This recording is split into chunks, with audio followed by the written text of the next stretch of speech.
নমস্কার, কলকাতা টিভির ডিজিটাল আপনাদেরকে স্বাগত। অভিক রয়েছে এই মুহূর্তে আপনাদের সঙ্গে। এসআইআর এর একেবারে শেষ লগ্নে এই মুহূর্তে আমরা রয়েছি। এসআইআর এর শেষ মুহূর্তের কাজ এই মুহূর্তে চলছে। 28শে ফেব্রুয়ারি আর মাত্র কয়েকটা দিন বাকি রয়েছে এই চূড়ান্ত তালিকা প্রকাশের জন্য। আর সেক্ষেত্রে এই এসআইআর এর যে দিনক্ষণ তা বারবার পিছিয়ে দেওয়া হয়েছে আমরা দেখেছি, এবং বারবার যে অভিযোগটা একাধিক জায়গাতেই করা হচ্ছিল যে বিএলওরা তারা বারবার অভিযোগ করছিলেন যে ধরনের প্রেশার তাদের ওপরে দেওয়া হচ্ছে, যে ধরনের চাপ তারা ফেস করছেন এই এসআইআর এর কাজ করতে গিয়ে, তা একেবারেই তারা নিতে পারছেন না। এবং এর আগে আমরা একাধিকবার দেখেছি একাধিক জায়গাতে যে কোথাও বিএলওরা তারা অসুস্থ হয়ে পড়েছেন এই কাজের চাপে, কোথাও আবার বিএলওরা তারা আত্মহত্যার ঘটনা ঘটিয়েছেন, আত্মহত্যার চেষ্টা করেছেন অনেকে। এবার ঠিক এই একই ধরনের ঘটনা ঘটেছে শ্রীরামপুরের একজন বিএলও।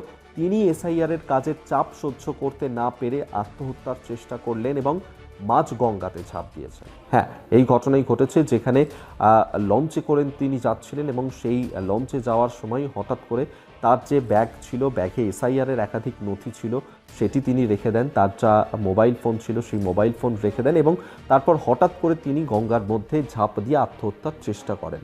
যদিও তাকে প্রাণে বাঁচানো সম্ভব হয়েছে, তবে ঠিক আরও কী ঘটনা ঘটেছে সেক্ষেত্রে বলা হচ্ছে যে ফেরিঘাটের যারা কর্মীরা ছিলেন তৎক্ষণাৎ সেই সময় ওই বিএলও তাকে উদ্ধার করেন এবং তাকে উদ্ধার করে হাসপাতালে নিয়ে যাওয়া হয়, সেখানে চিকিৎসা করানো হয়।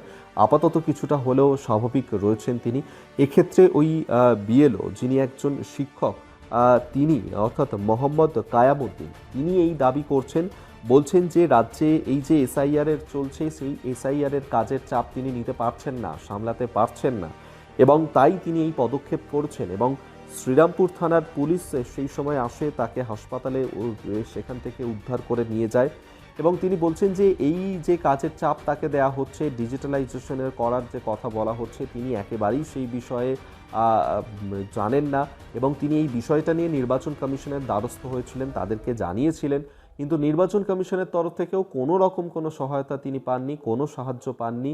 আর যার কারণে তার উপর এই ধরনের যে মানসিক চাপ তৈরি হচ্ছিল তা একেবারেই তিনি নিতে পারছিলেন না।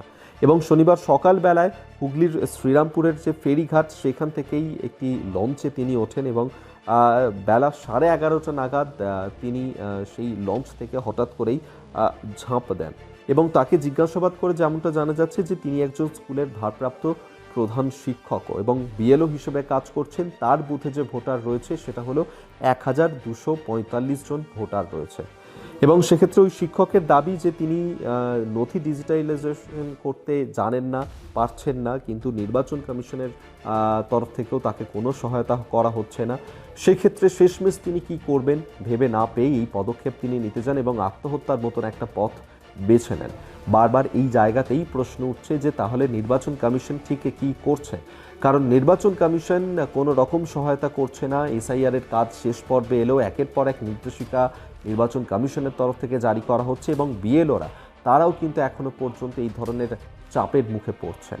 আর এই নিয়ে একাধিক প্রশ্নচিহ্ন তৈরি হয়েছে এই এসআইআর প্রক্রিয়া নিয়ে। তবে যদিও চূড়ান্ত তালিকা প্রকাশ হতে চলেছে 28শে ফেব্রুয়ারি, ইতিমধ্যেই বাকি বেশ কয়েকটি রাজ্যে আমরা দেখেছি যে চূড়ান্ত তালিকা প্রকাশ হয়েছে, বিহার থেকে শুরু করে মধ্যপ্রদেশ, একাধিক জায়গাতে। পশ্চিমবঙ্গের ক্ষেত্রে এই এসআইআর তালিকা প্রকাশ হওয়ার পর কত নাম বাদ যায়, অবশ্যই সেদিকেও আমাদের নজর থাকবে। আজকের মতন ভিডিও এখানেই শেষ করলাম। দেখতে থাকুন কলকাতা টিভি ডিজিটাল, রাত দিন 7 দিন।